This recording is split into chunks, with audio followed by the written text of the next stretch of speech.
So I guess that's where we should begin with the state of play of Brexit. There's been a lot of discussion in the past few days about the customs union, the Irish border, whether that border will exist or not. What can you tell us about that? Well, there's a certain amount of sort of Brexit going on in the room at the moment. People, if people can settle down, please. Coming and going. In or out, in or out. Exactly, that's right. So look, I mean, this is a topic which is obviously absorbing a huge amount of people's attention at the moment. I mean, by way of background, I took no part in the referendum debate. I found a very comfortable fence to sit on, thinking that both sides in the argument were making wildly exaggerated claims and that a vote for Britain to leave the European Union had some certain short-term downside, economic downside because of the uncertainty it created, and some potential longer-term upside opportunity if Britain was smart about how it exploited those opportunities. I still think that's broadly the case, and the short term is not over yet. I think there's a tendency for all the interpretation of what's going on to reflect the position that people had at the outset. So the leavers tend to think everything's fine, and it isn't. Remainers tend to think that everything is disastrous, and it isn't. We haven't been engulfed by the cataclysmic disaster that was predicted, nor are we suddenly in a nirvana, nor will we be. This is like most situations that governments and nations have to deal with. It's full of opportunity and it's full of risk. I always took the view that a vote to leave would increase the delta between success and failure. Being in the EU puts a floor below which a country finds it hard to fail. That limits the damage that can be done by a government, but it also puts a ceiling over what can be the upside opportunities. That, I think, remains the case. So what will end up being the case? I think there's a negotiation. People tend to look at this as if there's a kind of linear spectrum of sort of very hard Brexit at one end, soft Brexit, be it Norway being in the EEA at the other end, and somehow we got to choose where on that spectrum we end up. The truth is that there will be a complicated negotiation, and it's very interlinked. And like with every negotiation, both sides will be teasing out over these coming months what are the things that Britain cares about that the EU cares about less, and vice versa, finding where those trade-offs sit. There's a tendency to interpret everything that's said on each side as being a definitive, set-in-stone statement. These are negotiating positions. We can talk about to the extent to which the EU is being too rigid in its own stance, but one thing I wanted to ask you is whether you think the cabinet at this point is united or united enough in what it seeks from this process. And this issue has come now to the fore again because of the question of the Irish border. Well, I think the cabinet's completely united in what it wants.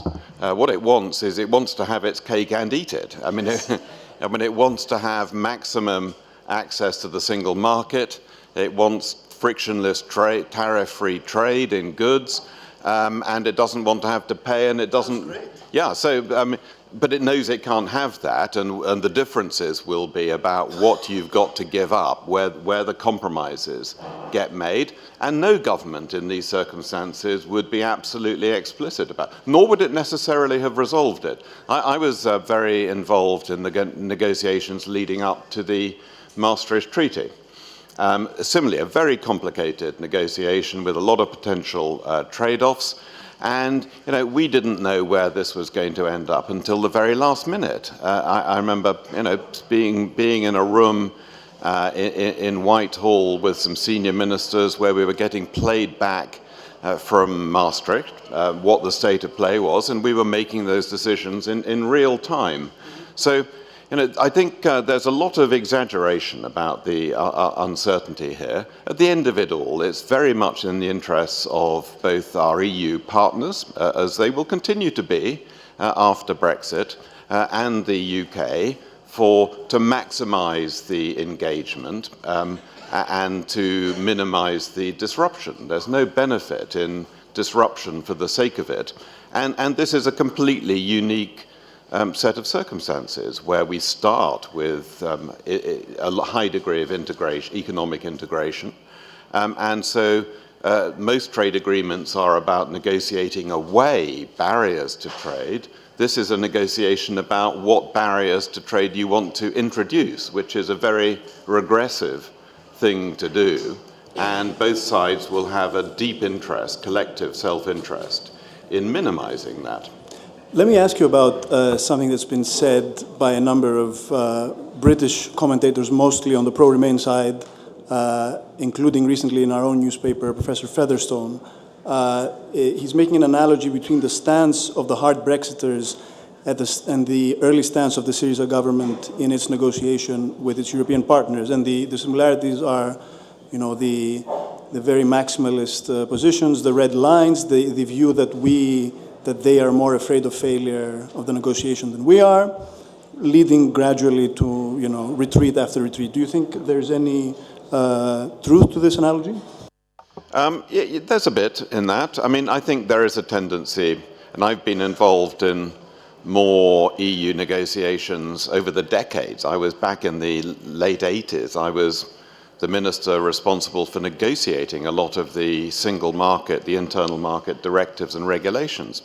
And there's a great tendency for the Commission to overplay its hand, to overestimate the strength of its hand, and to do brinkmanship. And sometimes this can go wrong. It very nearly went wrong in December in the Brexit negotiations. And I sensed at that time there was a moment of real anxiety on the Commission side, the EU side, that actually the brinkmanship may have been carried too far, and a lot of effort then went in over a space of a few days to rescue it and to bring it back. It's in no one's interest for this to fail. It's very bad news on both sides for this to fail. If the negotiation fails, there's an immediate 12 billion euros hole in the EU's annual budget, which has got to be met from somewhere. And so there's a strong interest in this being, there being a successful outcome here.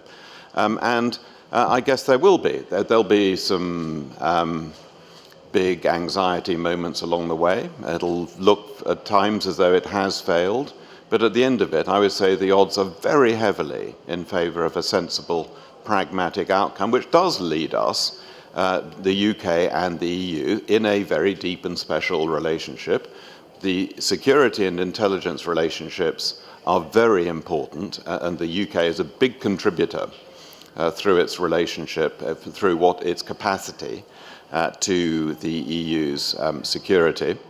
And that everyone will want that to continue, and it's part of, and while, you know, the UK isn't going to use that as a bargaining chip, we're not going to try and prevent that being, as it were, cherry-picked, to use a very popular phrase. Nonetheless, these relationships, it's a factor, and these relationships on intelligence and security depend hugely on trust and goodwill. It's much more about the chemistry than it is about the legal and the structural arrangements. And so, you know, the goodwill is going to be hugely important for that. Let me ask you about there's an element in British politics, call them the more militant Remainers, who believe that there should be a second referendum once the outline of the final deal is reached. Do you think, A, that is a practical proposal, and do you think it's democratically defensible? Well, it's democratically defensible, for sure. I doubt, although I think there are massive political risks with it.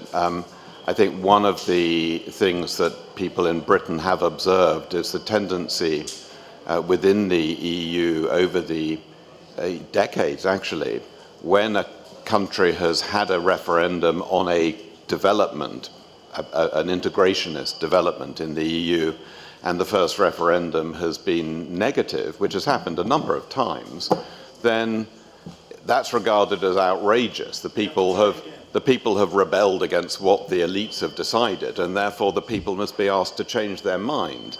And that's been quite disagreeable, I think, and I think there would be a huge adverse political reaction, which would unsettle me. I mean, I'm a calm person, but I would find that quite unsettling if that were to happen in the UK.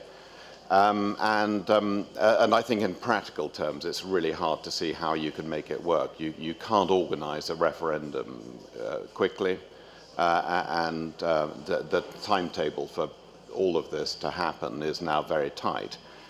The actual moment for Brexit takes place in only a few weeks more than a year from now. Is there also a question about whether the EU would accept a rejection of the deal?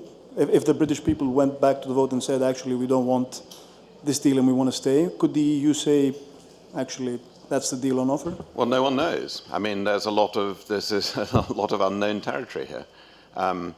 Nobody knows whether Article 50, the triggering of Article 50 can be reversed. My colleague in the House of Lords, Lord Kerr, who is alleged to have drafted Article 50, says it can be, but that's just his assertion. And nobody knows whether it could be done unilaterally, whether it requires unanimous acceptance by the 27, or by qualified majority voting. Nobody knows. And so these are very risky things to hazard. I think Brexit will happen. I hope it happens on terms which are pragmatic and sensible and which genuinely lead to a deep and special and a developing relationship. I mean, I think the relationship will get closer over the years. I don't see any reason why it shouldn't. The fact that we are sort of legally outside the European Union is not in any way a reason for the links, the collaboration between British people, institutions and governments and their counterparts within the EU 27. There's absolutely no reason why these should do anything other than get closer and more intimate and more linked than in the past. Professor Simon Hicks of the LSE recently told me that he hoped it could even be a healthier relationship. Well, I think there's a lot in that, actually. I think there has been, and I've experienced this. I mean, over the years, I've held so many roles in the British government that have been deeply involved with the EU, and it has been an uncomfortable relationship in some ways. Because Britain has always been a bit semi-detached. So, I mean, I think it will be a more natural, there will be fewer strains in the relationship, which is why I do genuinely believe that the relationship over the decades ahead can become closer, more intimate, more relaxed. Now, a more general question about British politics in the new landscape post the referendum. On the one hand, you have the Tory party, which is quite committed to Brexit and with a strong element that's committed to so-called hard Brexit. You have a Labour Party that's moved very much to the left. And you have lots of people who describe themselves as politically homeless, people who are centrist, Blairite, pro-European, call them what you will. Do you think there's a prospect for a new party to emerge, a kind of a Macron-style party in the UK? And if not, why not? Well, I was hearing, as I was travelling here yesterday, I was told that such a party had been formed, an equivalent of Macron's En Marche. And the fact that I'd never heard of this as a reasonably current member of one of the legislative houses suggests that there's not a lot of momentum behind it. We're in a world where instability is the new normal. I mean, just look around Europe. Look at how Macron created a whole new party, a whole new movement in the space of a few months. And that suddenly happened, and the existing parties, well-established, long-established parties were sidelined. Look at Germany.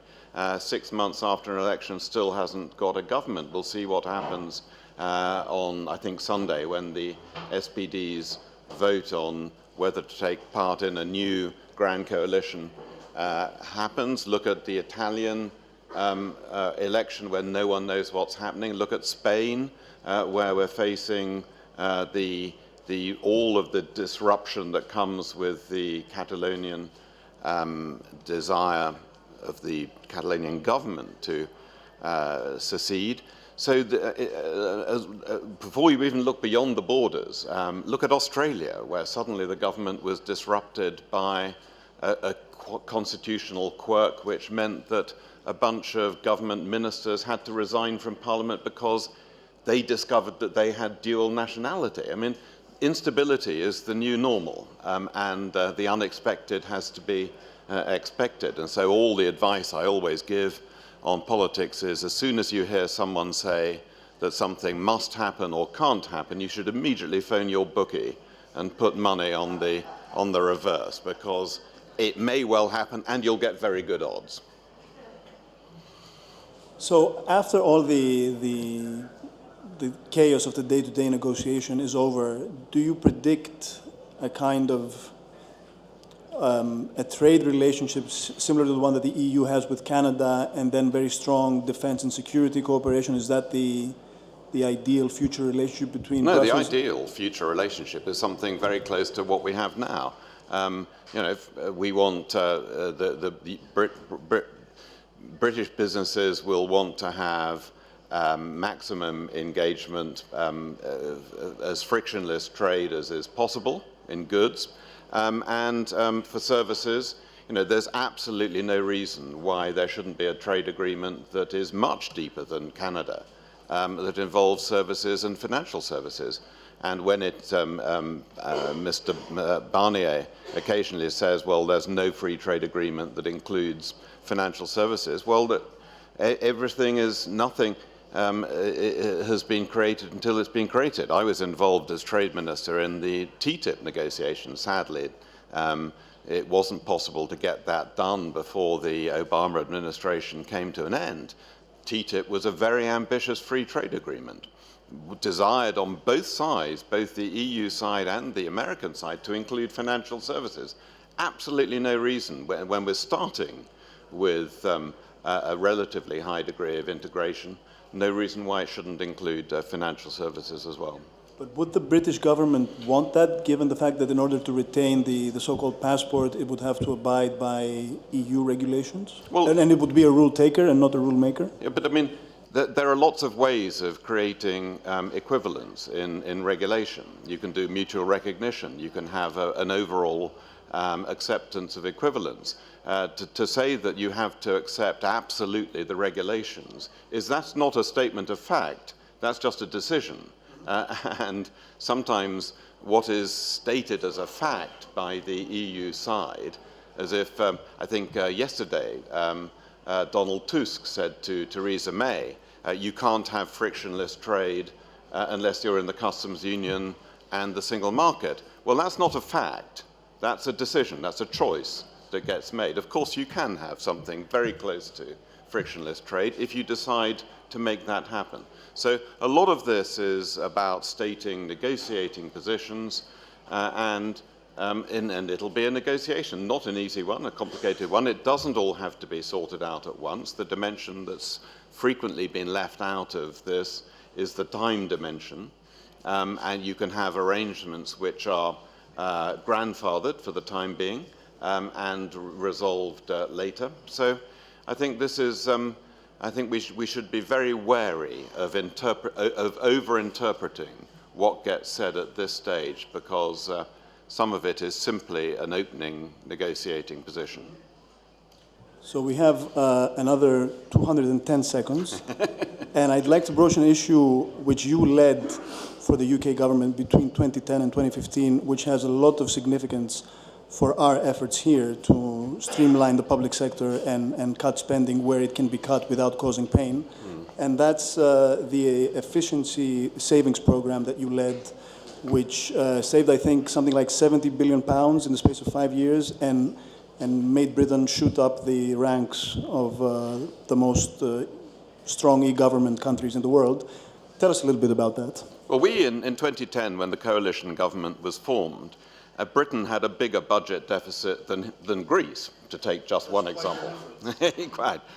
We had a budget deficit of 11 or 12% of GDP and a potential genuine sovereign debt crisis. Sorry, we were at 16%, so you Okay, didn't... well, I mean, I'm exaggerating our claim then. I was boasting too much. And we had to take urgent steps to deal with that. My job was to take cost out of the running costs of government, because there is what can you do? You can put up taxes, you can cut entitlements, welfare benefits, you can cut frontline programs, services, and you can take cost out of the running costs of government. We did all of the first three to an extent, but those are all politically unpopular and not good for your citizens. The thing you can do and should do, and all governments have the capacity to do this, is cut your running costs. And we took out it was about 70 billion euros cumulatively over the 5 years. And we did things that in business would look natural. We took cost out, we downsized the civil service by around 20%. I renegotiated contracts with our biggest suppliers to government, all of whom were tended to be big multinational suppliers who were doing very nicely out of their contracts with government. We didn't know even who they were to begin with, but I got them in one by one and we renegotiated. Just in that first 8 months of us being in government, we saved around 800 million pounds, about €1 billion, just from the 20 biggest suppliers to government, just by cutting what we were buying from them. We were buying things we didn't need, we were paying over the odds, and there's a lot you can do there. We got out of property we didn't need, things which are kind of obvious to a business facing financial crisis. The things we did that were genuinely innovative were we had a massive open data and transparency program, which was world leading, and we were very involved in setting up the Open Government Partnership, which I'm still involved with, 75 governments in partnership with each other and with civil society. We had a big digital program, which was, again, world leading, and which the UN said in 2016 the UK was top in the world, first in the world for digital government, copied by the Obama administration in Australia, and we did things very, very differently, leading a digital program,